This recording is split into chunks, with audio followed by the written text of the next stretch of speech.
Баршаңызға сәлем достар, қалдарыңыз қалай? Мен YouTube арнасынан өзімнің алғашқы айлығымды алып, өзіме осындай сыйлықтар жасадым. Бұл жерде ыдыс аяқтар. Қазір сіздермен бірге ашып көріп, распаковка жасайтын боламын. Ең бірінші осы қорапшадан бастайын. Бұл жерде бізде мерные чаши деп аталады.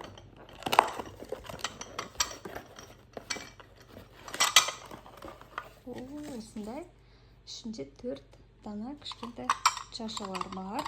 Мынау бізде ең кішкентай. Қандай сүйкімді өзі. Одан кейінгі бізде осындай салатный расцветкада. Ішінде осындай өлшем сызықтары бар.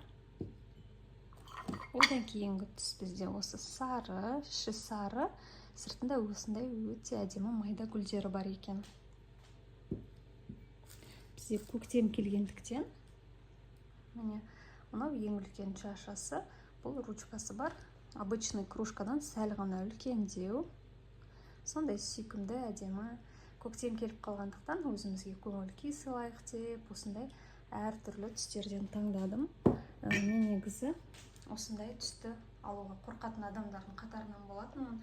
Осы жол қорқынышымды жеңіп, осындай ашық, гүлді, сондай қанық түстерді таңдадым. Бұл жерде бізде салатница.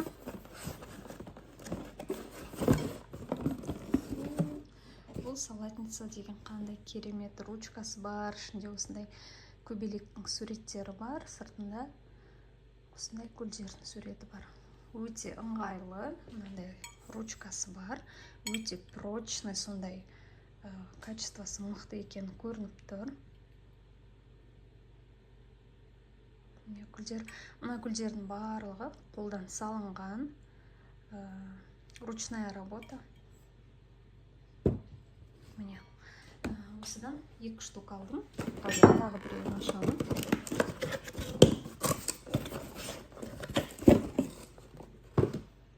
Міне, екіншісі дәл осы салатницаның екіншісі. Енді менде келесі кезекте тағы да салатница, бірақ бұл басқаша.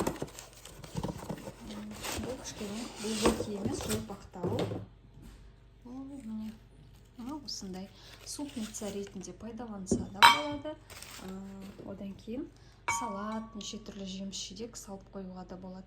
Қандай әдемі, өте керемет. Осымен менің өзіме алған ыдыстарым көңілімнен шықты. Сіздерге қалай екен? Ұнады ма? Әрине, енді өзімнің көңілімнен шықса болды ғой, бірақ сіздердің де пікірлеріңізді білген мен үшін маңызды. Менің YouTube арнамда өзімнің 3000-нан астам оқырманым бар. Сіздерге көп-көп рахмет менімен бірге болғандарыңызға. Егер араларыңызда тіркелмеген жандар болса, маған тіркеліп кетіңіздер. Алдағы уақытта жақсы рецепттермен, видеолармен бөлісем деген ниеттемін. Бұйырса, көптен түсірмей кеткен рецепттерімді сіздермен бөлісіп, видео қылып салып отыратын боламын.